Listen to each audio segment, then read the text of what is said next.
Okay, so here we begin with the actual text, and again, we're going to read some summaries like we did with Beowulf and then zoom in to the actual original text. And typically, what I like to do is read together, discuss together, and get an idea of your own of what's happening, and then watching, because what watching fills in the gaps from having very few stage directions, and it gives you a visual. But I like for you to get your own visual first. I like for you to think about it first. Um, Otherwise it's just kind of being handed to you, and I don't really like that. So, got our notes over to the side there. The story so far.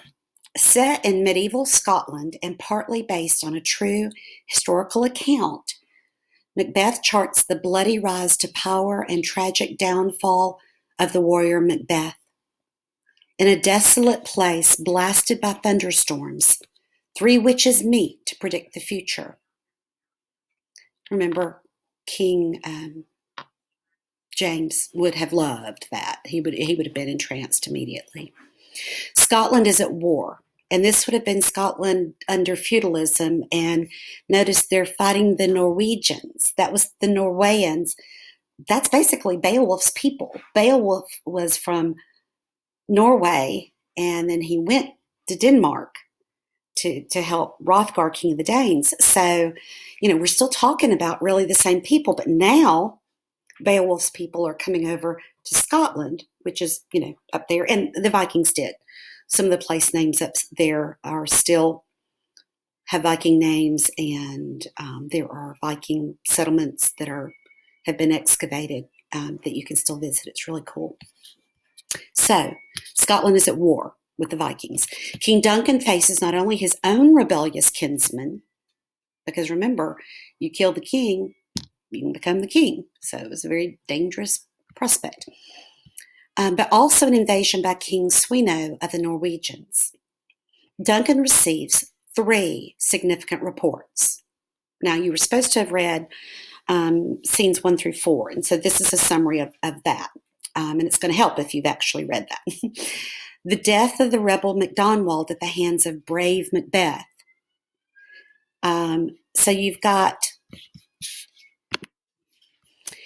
have a rebel MacDonald who is Scottish and yet turning against his own king. The job of the Thanes was to protect the king, so the worst thing you could do was to turn against your king and be disloyal. Again, we talked about this significantly with Beowulf. This culture valued honor and loyalty, and that eventually shifted into the chivalric code and chivalry of the Middle Ages literature. Again, it's a little confusing because you have this being written in the early 1600s in England, but the setting goes back to roughly the time of Alfred the Great, and then, the Beowulf, all of that really early warrior, Anglo-Saxon warrior culture that we've researched. Early Middle Ages. Early Middle Ages, as William says.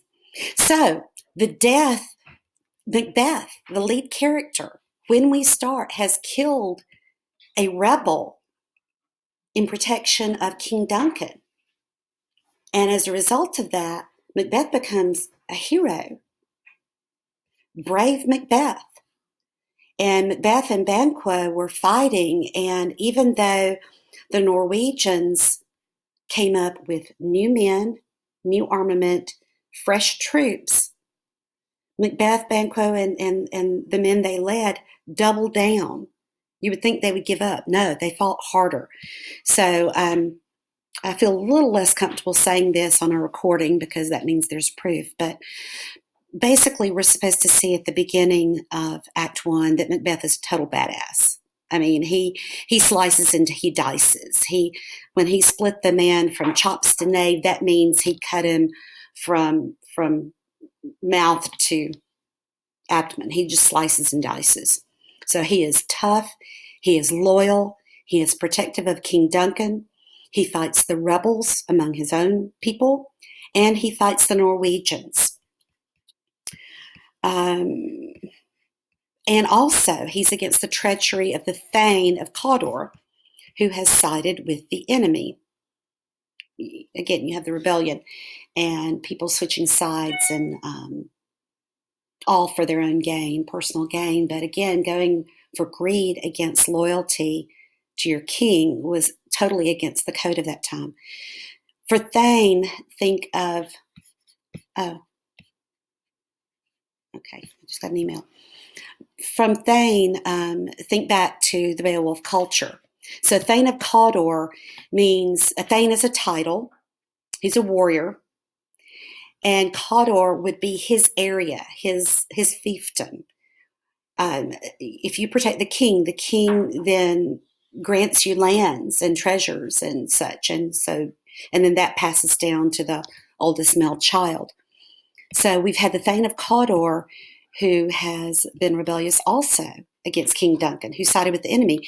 In each case, Macbeth's heroism shines out, leading to victory for Scotland and surrender by Sweno. Finally, Duncan orders Cawdor's execution and arranges for his title to pass to Macbeth. Okay, what's just happened? What did we see with the whole double, toil and trouble? What did we see with the three witches at the beginning? What do we know about the prophecy? So, again, we know as the reader of the play what's happened.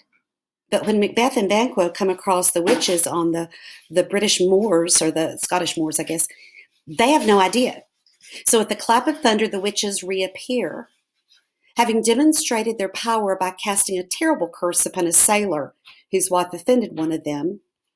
They encounter Macbeth and Banquo as the two soldiers ride from the battlefield. When will we three meet again?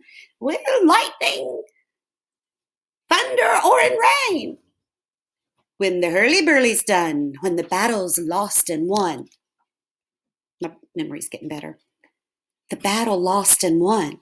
The battle was lost by the Norwegians, and the battle was won by Macbeth and Banquo and their troops before the setting of the sun. So we're the same day where we've met the witches. Then we find out what happens on the battlefield. And now we're going to see the two converge. We're going to see Macbeth and Banquo meet up with these witches. We know what's happened. They know what's happened. And they're about to tell Macbeth and Banquo. Macbeth shall be named as Thane of Cawdor and then king. Banquo, although he shall not himself rule in Scotland, will be father to future generations of kings. You shall beget kings. Immediately the witches vanish into thin air, leaving the two captains in amazement. Ross and Angus then arrive on the scene to confirm what we already know. This is that dramatic irony. We know something they don't know. We know what Macbeth and Banquo don't. And this is where Banquo finds out that he's to be invested with the thaneship of Cawdor because of his loyalty. The old Thane of Cawdor was a rebel. He went against the king. He was a traitor. And so he will be killed, and his title will not go to any child that he has. It will be gone from his family. And the title will instead go to Macbeth, who's already the Thane of Glamis. So that was the first part of the prophecy. Immediately after the witches disappear, here come Ross and Angus, sent by Duncan, to say, hey, guess what? The king really likes what you've done, Macbeth, and you're going to be the Thane of Cawdor. The witches' first prophecy has come true.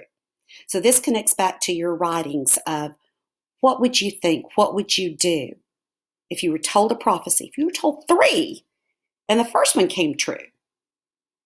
Thane of Cawdor, king, and then Banquo shall beget kings. So if immediately you find out you've become the Thane of Cawdor, and the witch's first prophecy has come true, then, well, there's a good chance the second will also.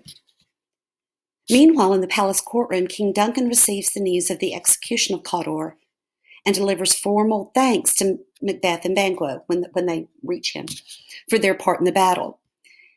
Then, to the private astonishment of Macbeth, Duncan announces that his successor is king, whatever whenever that may be, will be his son Malcolm.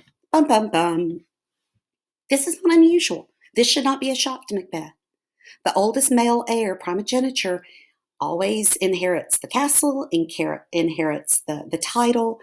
This is tradition. And yet, Macbeth is privately astonished because the witches said he was going to be Thane of Cawdor and king, and he's Thane of Cawdor.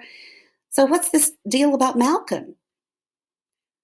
Already Macbeth is beginning to assume that the prophecy will come true.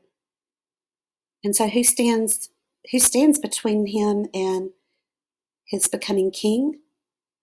Duncan and Malcolm. The seed has been sown. Meanwhile, at Macbeth's home, the castle of Inverness, Lady Macbeth reads a letter from her husband concerning his meeting with the witches. She's immediately aware of the significance of their prophetic words, and on being informed that King Duncan will be paying a royal visit to Inverness, makes up her mind to carry out the murder of the king in order to hasten prophecy. Okay, we have a paragraph there. Lady Macbeth gets a letter from her husband, and he tells her about the prophecies. Then she finds out that King Duncan is going to come to honor Lord and Lady Macbeth by his presence. So she decides that, he'll have to die once he's in their home. What does this go against? It goes against hospitality, for one.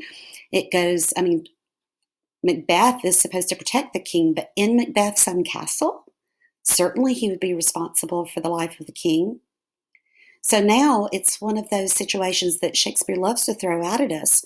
We have an idea of what could happen, but the question is how, and then what happens afterward. So when we pick up next time, we will pick up with Act 1, Scene 5, Lady Macbeth, and she is delicious. Just awesome. Can't wait.